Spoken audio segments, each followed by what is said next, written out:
This is a good spot. So, this week's drash for me was inspired by reading a commentator, the Netziv, who sort of looks like a goat. Might in fact be the goat. But he basically comments on Torah the equivalent of, I can't believe he said that. So I wanted to dive a bit into this verse. And I don't know if anyone has a favorite verse here in Torah, but mine actually shows up this week in Parshah Vayeira.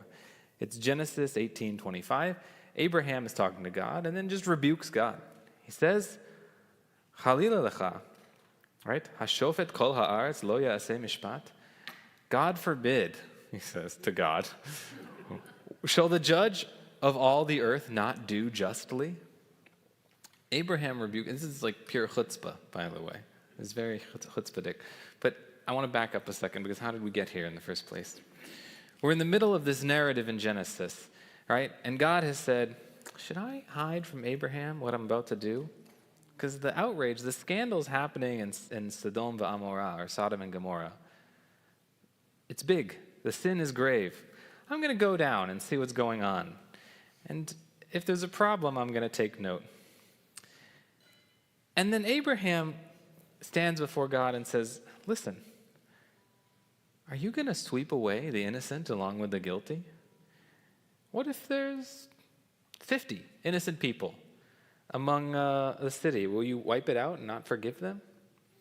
And then says this famous quote.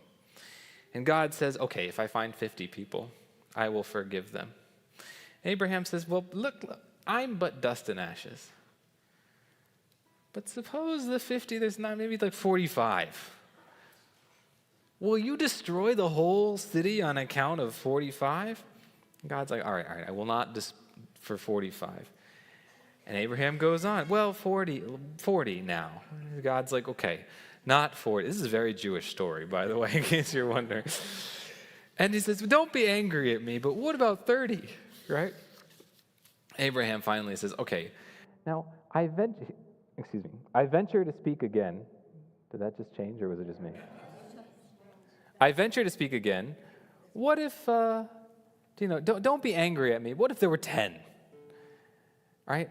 And God said, all right, I won't destroy Sodom and Gomorrah for the sake of 10 people. Abraham says, all right, I'm not going to do any better. He calls it a day. But this line, right? Will the judge of all the earth not do justly? It leads us to some very interesting places. For example, Abraham is talking to God and references a standard of justice or morality that he uses to scold God. There are those who say, well, things are just or good because God says they're good, but here we see that Abraham is calling God out using this outside standard of morality. And I think it's interesting in the light of the events of the world in the past week to consider this powerful notion that there may indeed be objective standards of right and wrong, and that we have a biblical ancestor willing to go so far as to hold God accountable to them. But I went through some of our commentators this morning to try and sort of explore this verse a little more, and I went through a few weird ones. I went through a 17th century Yiddish commentary on the Torah for women, and they're saying, well, Abraham's really saying this because there was a whole flood, and God said, I'm not going to wipe out people anymore. So that's one explanation. The Radak, who Shai held referenced last week, just says this is pure chutzpah. The Netziv, who I mentioned, says, I can't believe he said that.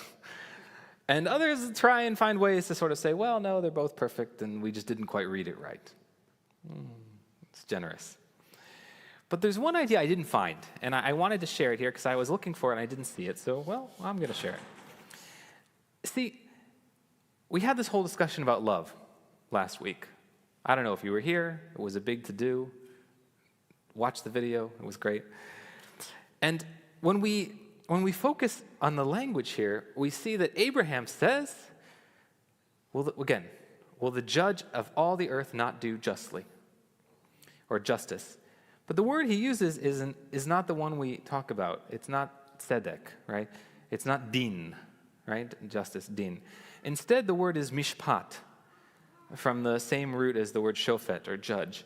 And while the meanings overlap, they have a slightly different connotation, right? This idea of not quite pure justice of din, but mishpat is about like the administration of justice. But it gets even weirder. You see, Abraham is arguing with God to spare the people of Sodom v'Amorah. He's arguing for mercy, right? And mercy, we've learned last week, is somewhat equivalent with love, right? There's an overlapping meaning, that they're somewhat interchangeable. We frequently consider mercy and justice to be in conflict, or a dichotomy, opposite ends of this sort of ideological spectrum. But Abraham is saying, take this merciful action, and using the word mishpat. He's not using rachamim, he's not using din, he's not using even chesed, which Abraham is famous for. He's arguing for mishpat. In other words, Abraham has suddenly illustrated to us that the application of justice, or the law, mishpat, ought to have mercy, love, and kindness built into it. If you don't believe me, earlier this evening we said on page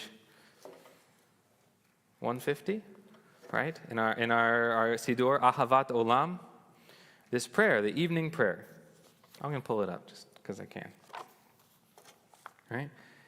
And we said, Torah u'mitzvot, chukim u'mishpatim, right?